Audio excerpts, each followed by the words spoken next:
The fall is likely to bring some version of remote teaching, either 100% online or partially as a part of a hybrid plan. It's also possible that if another wave of the coronavirus hits, we might shift into all remote teaching in the winter. Given these potential scenarios, here are some tips for new teachers who are entering the profession at this crazy time.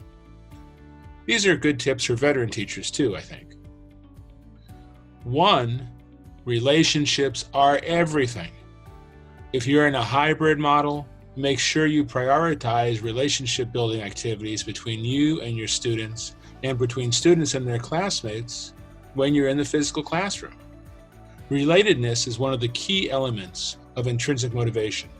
The idea that students will want to do activities that connect them with people they like and respect.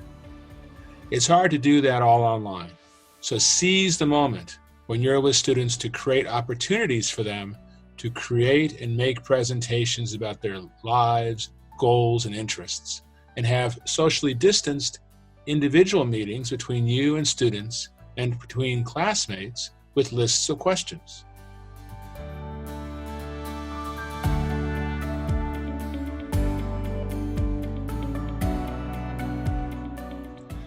Not only are these opportunities to build relationships, but by learning about students' interests, you'll also be able to maximize the use of another element of intrinsic motivation, relevance, and use what you learn to better design lessons that can increase engagement.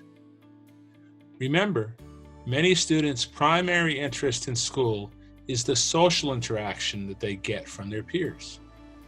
Without that happening automatically in the physical classroom every day, it puts the onus on us to stuff as much of it as possible into the time when they're physically there with us.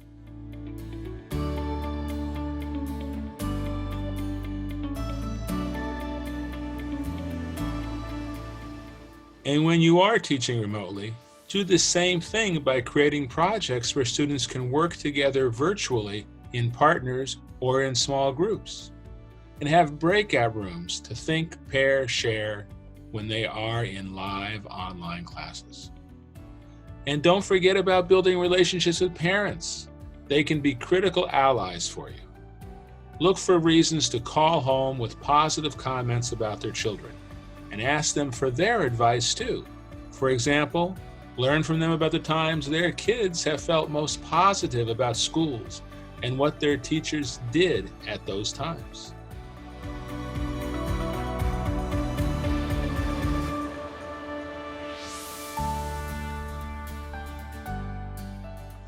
Autonomy, where students feel like they have a certain amount of choice in the activities they do, is another element of intrinsic motivation.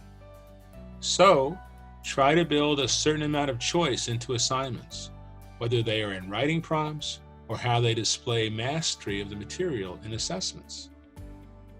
Speaking of assessments, look at performance assessments, where students actually have to present a project they designed, or research a real-life problem where they have to identify potential solutions as ones to use often.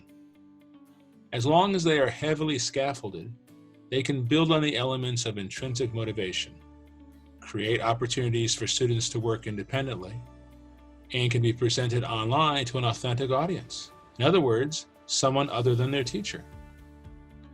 That doesn't mean you shouldn't also be regularly using formative assessments too, which could mean taking low-stakes tests, having students use physical or virtual whiteboards to answer questions, or respond to short writing prompts.